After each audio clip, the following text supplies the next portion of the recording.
Assalamualaikum warahmatullahi wabarakatuh. Perkenalkan, nama saya Maya Safana dengan NIM 1012708 dari S1 Farmasi. Di sini saya sebagai moderator ingin mewakili kelompok 5 yang akan mempresentasikan perencanaan dan praproduksi.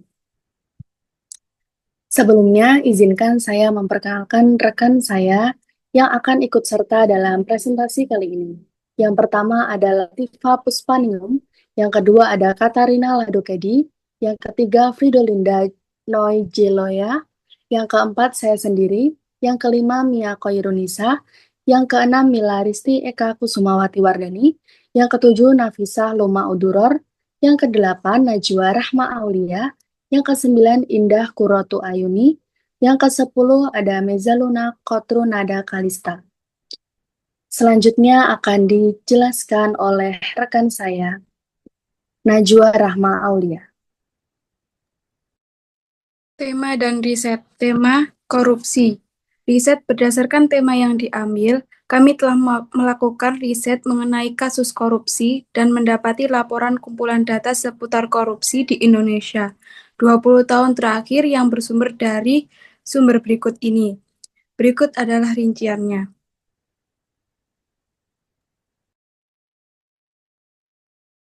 Berikut adalah grafik indeks persepsi korupsi di Indonesia.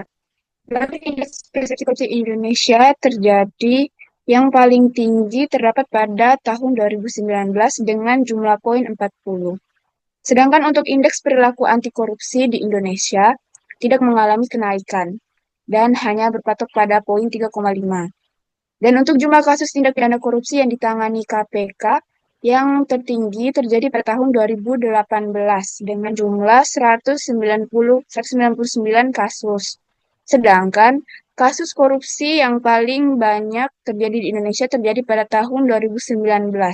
Dan untuk jumlah kasus tindak pidana korupsi yang ditangani KPK pada tahun 2019 hanya berjumlah 145 kasus. Next.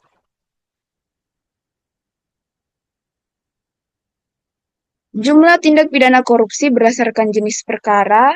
Yang pertama ditempati oleh penggadaan barang atau jasa.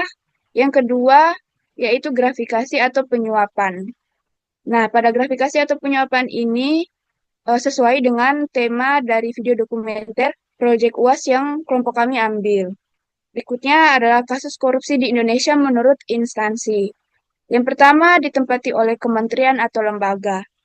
Nah, pada tema yang kami ambil untuk video dokumenter Project UAS ini, kami mengambil tentang lembaga pendidikan, yaitu di mana sesuai dengan kasus korupsi di Indonesia menurut instansi yang paling tertinggi.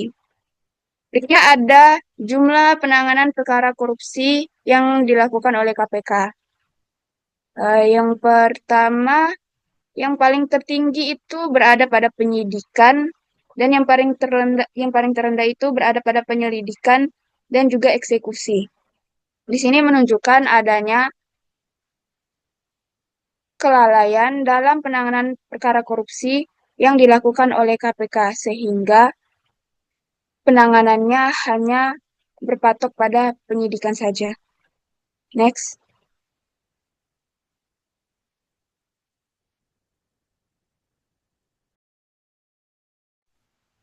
Sinopsis dan naskah. Sinopsis: di sebuah kampus elit, nilai bisa dibeli dan kebenaran disembunyikan. Nala, mahasiswa kaya, meraih prestasi lewat suap. Ia bisa membeli dan menyelesaikan semuanya hanya dengan satu amplop putih. Hal itu berbanding terbalik dengan Lena, mahasiswi yang terbilang memiliki latar belakang ekonomi kurang mampu, jujur, tanggung jawab, disiplin, dan masuk kampus tersebut dengan prestasi dan mendapatkan beasiswa. Namun suatu ketika, Lena mendapati Nala yang mencoba menyogok salah satu dosen dengan amplop putih di atas meja tidak lain adalah demi mendapatkan predikat nilai yang sempurna. Lena berniat untuk mencoba mengungkap praktik curang yang menghancurkan moral seluruh kampus. Mampukah Lena mengungkapkan kebenaran tersebut ketika uang dapat mengatur segalanya dan bisakah kejujuran bertahan?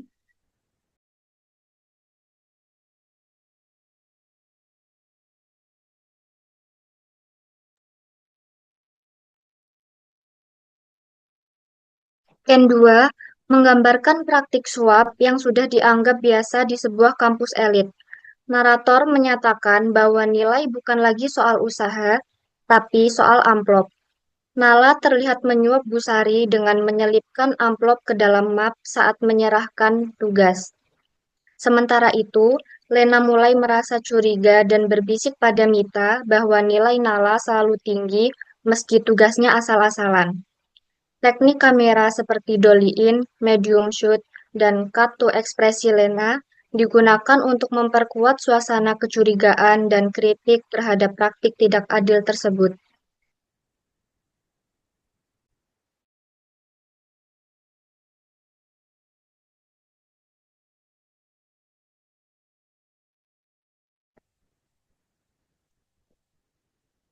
Pada adegan ketiga, Lena diam-diam mengambil foto Nala yang sedang memberikan amplop. Kemudian Lena membuka data nilai dan mencocokkan tugas Nala. Selanjutnya, terlihat Lena menatap data di laptop dari balik bahunya dan langsung beralih ke Zahra yang sedang memberikan dukungan. Pada adegan keempat, Lena mengunggah video ke forum kampus. Mahasiswa-mahasiswa berkumpul untuk melihat layar HP bersama-sama. Next.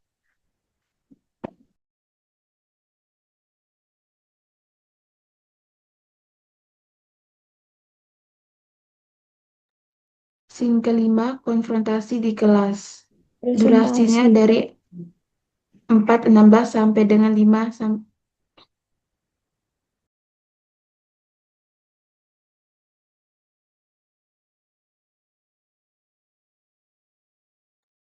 Scene kelima, konfrontasi di kelas. Durasinya sampai dengan 5:30 menit. Lokasi ruang kelas.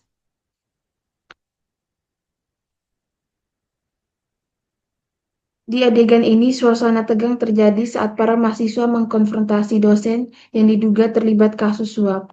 Salah satu mahasiswa tampil dengan berani dan tenang membuka bukti di depan kelas.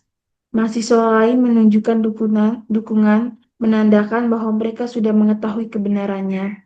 Sang dosen awalnya membantah keras, namun mulai terlihat panik saat bukti ditunjukkan.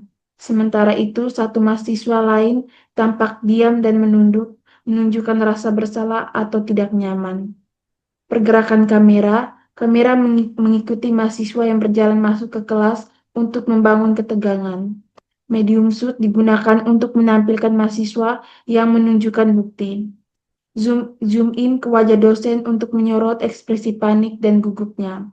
Adegan ini menjadi titik puncak dari konflik sekaligus awal dari perubahan besar yang akan terjadi.